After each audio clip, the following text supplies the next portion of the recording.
Cher héros, bonjour, je suis très heureux de pouvoir vous proposer cette troisième vidéo. Nous allons parler aujourd'hui des besoins de l'homme. Que sont les besoins?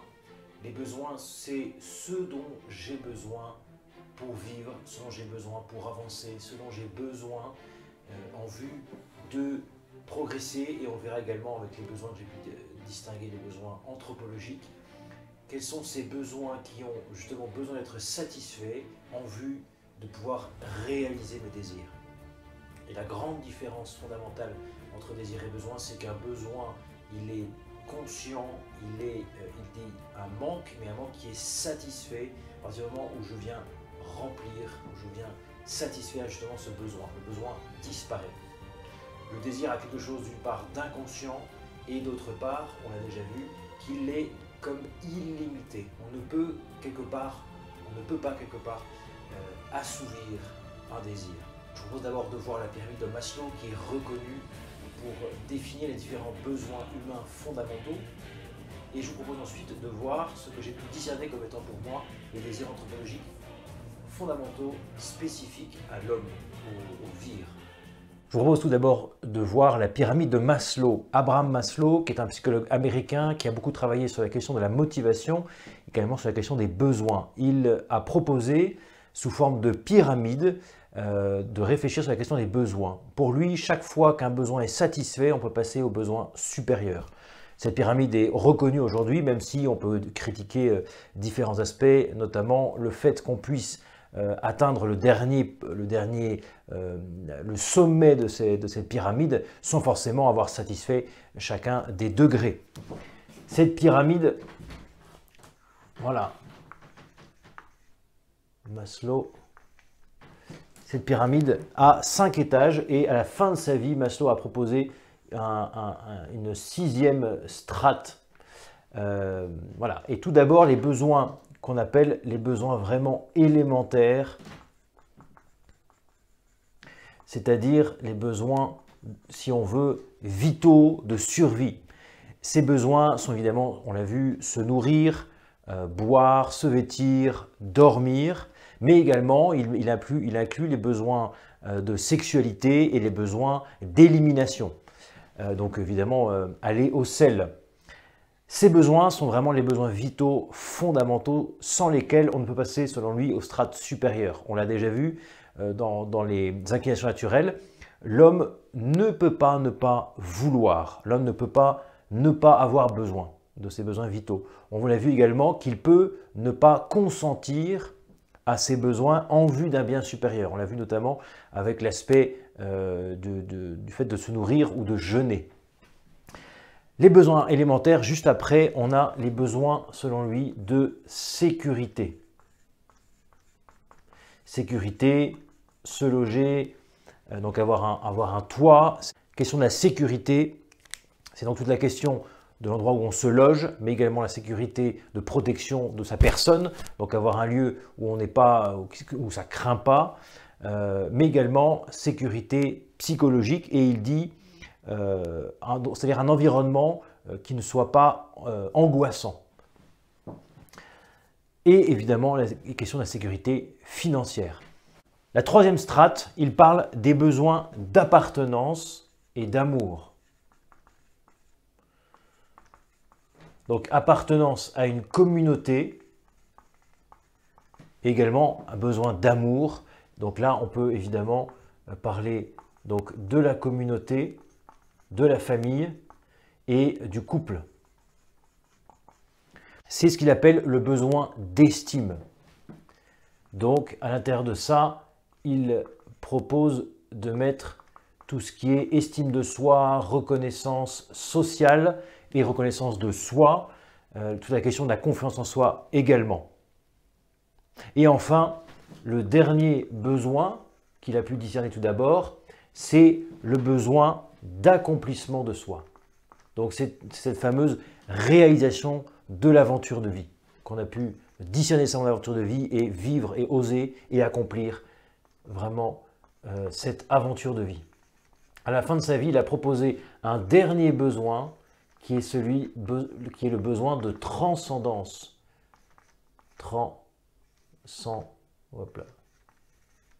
transcendance, qui est vraiment le besoin spirituel, qu'on pourrait appeler ce qu'on veut, hein, mais le relation à la divinité, la relation à Dieu, la vie spirituelle du cœur profond.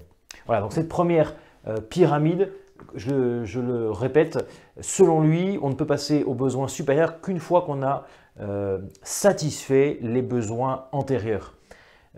Selon moi et selon beaucoup d'autres, on peut arriver à un accomplissement de son besoin d'accomplissement ou son besoin de transcendance, alors même que ces besoins-là ne sont pas totalement satisfaits. On l'a vu avec la question, par exemple, du jeûne.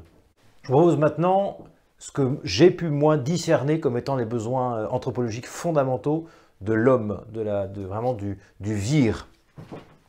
Et au départ, je l'avais proposé sous forme d'une maison, mais grâce à vous, le fait de l'avoir déjà travaillé, on l'a déjà vu, je vous le propose du coup sous la forme d'une fusée. Une fusée qui vient nous aider à nous propulser, vraiment à nous soutenir, à nous propulser en vue de pouvoir nous réaliser nos désirs profonds. Cette fusée, c'est vraiment une fusée avec les besoins psychologiques et anthropologiques fondamentaux, selon moi, de l'être humain. Il y en a 7, et ces différents désirs, je ne vais pas rentrer dans le détail en profondeur, cependant, ils semblent pour moi tellement fondamentaux que il me semble important de vous les transmettre. Donc, comme socle de ces besoins anthropologiques, j'y mets évidemment le père et la mère. Ce qu'on peut également dire figure paternelle et figure maternelle, dans la mesure où une personne qui a perdu son père, en fait aujourd'hui, figure paternelle et figure maternelle, autrement dit, une figure du masculin, une figure du féminin. C'est fondamental de lire ça, pourquoi? Parce que un enfant, on aura beau dire, aura toujours besoin d'un père et d'une mère. Je ne vais pas rentrer dans le détail, ce n'est pas la question du combat idéologique que je porte aujourd'hui, c'est uniquement d'un point de vue psychologique. Les psychanalystes et les psychologues et les psychiatres sont tous unanimes pour le dire, même si d'aucuns s'ingénuent à trouver des sorties pour essayer de justifier des potentielles lois complètement absurdes. Il n'en demeure pas moins qu'aujourd'hui, on le sait mieux qu'avant, que la construction d'un enfant nécessite une figure paternelle, une figure masculine et une figure maternelle féminine. J'appuie notamment sur un point, l'homme a spécifiquement besoin de son père, en tout cas d'une figure paternelle pour lui transmettre le relais du masculin au travers de ce qu'on appelle des rites. Et les deux rites principaux que sont le rite d'initiation ou les rites d'initiation, et du rite de passage. Le rite d'initiation, les rites d'initiation étant tous les rites qui vont permettre à l'enfant de découvrir sa force. Quelle est ma force? Quelle est ma spécificité? Quelle est ma singularité en tant qu'homme? Quelle est cette force? Cette force qui va être mise au service évidemment de cette grande aventure et au service soit donc de la grande aventure de vie évidemment que nous sommes appelés à vivre et également au travers des combats qu'on aura à mener. Et par ailleurs, toute cette force au service de la protection de mon épouse et de la protection de mes enfants. Et le rite de passage, c'est vraiment ce rite, ce moment spécifique où un homme qui a une qualité particulière, soit en étant le père, soit en étant le chef de famille, soit en étant vraiment l'ancien, vient transmettre par un geste et une parole au garçon, 12-13 ans, « Aujourd'hui, tu es un homme, deviens ce que tu es ». Et ce rite de passage est complètement aujourd'hui inexistant en Occident. Même si on a des ersatz au travers du scoutisme, au travers des différents rites qu'on peut avoir, hein, le bac, le permis de conduire, le garçon sait qu'il est un homme quand il a été initié, quand il a entendu cette parole d'un homme qui est homme mûr, mature, tu es un homme, deviens ce que tu es. Avec une parole et un geste. Et pour moi, c'est un gros sujet que je travaille et qui me semble auquel il semble fondamental de revenir et même de travailler. C'est à la fois une chance extraordinaire qu'on a de vivre aujourd'hui parce qu'on peut réinventer ces rites en reprenant évidemment ce qu'il y a eu de meilleur dans la tradition. Dans ces différents besoins, il y a également, on l'a vu, la question de la fraternité virile. cette fraternité qu'on va vivre dans les amitiés, qu'on va vivre au travers des clubs de sport, soit rugby, le foot et compagnie. On va la vivre, alors c'est vécu de manière toute singulière dans l'armée, mais ça c'est ce qu'on, de manière, dans un cliché, on dit bière foot. Et ça, ce qui se vit entre les hommes, c'est cette question de la fraternité virile. C'est ce à quoi j'aspire, ce qui me semble vraiment une aspiration profonde qu'on vient travailler dans le parcours des héros. Ce qui, en fait, transcende, qui vient comme soutenir ces différents besoins et qui sont de toujours à toujours. C'est la question de la solitude, je vais en reparler, et la question des activités physiques extérieures.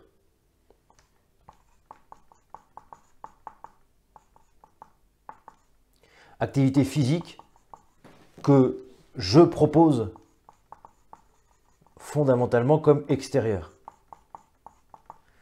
Parce que évidemment, on peut avoir des activités physiques en intérieur et c'est tout à fait louable et c'est déjà une première étape, mais l'homme a un rapport quasi naturel avec la nature, justement, avec le fait d'être dehors, les grands espaces.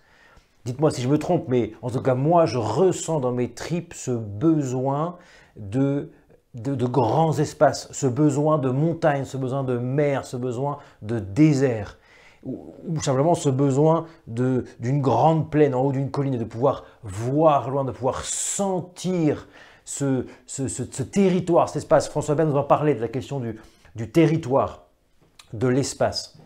Donc je vous propose de voir ce besoin comme étant un besoin anthropologique majeur de l'homme et qui pour moi est relativement soit méconnu, soit pas suffisamment conscientisé. Ce n'est pas par hasard que autant d'hommes, et moi le premier, on se sent le besoin de bouger, d'aller courir, d'aller faire parfois des activités physiques extrêmes. Et tout ça répond à un besoin physiologique de l'homme de bouger, et en particulier bouger à l'extérieur. Le besoin de solitude qui peut rejoindre ce besoin d'activité extérieure dans la mesure où l'homme souvent a besoin d'aller courir seul. C'est pas ça que j'appelle le besoin de solitude. Le besoin de solitude, c'est vraiment ce que dans le cliché on appelle la caverne, se retourner dans sa caverne.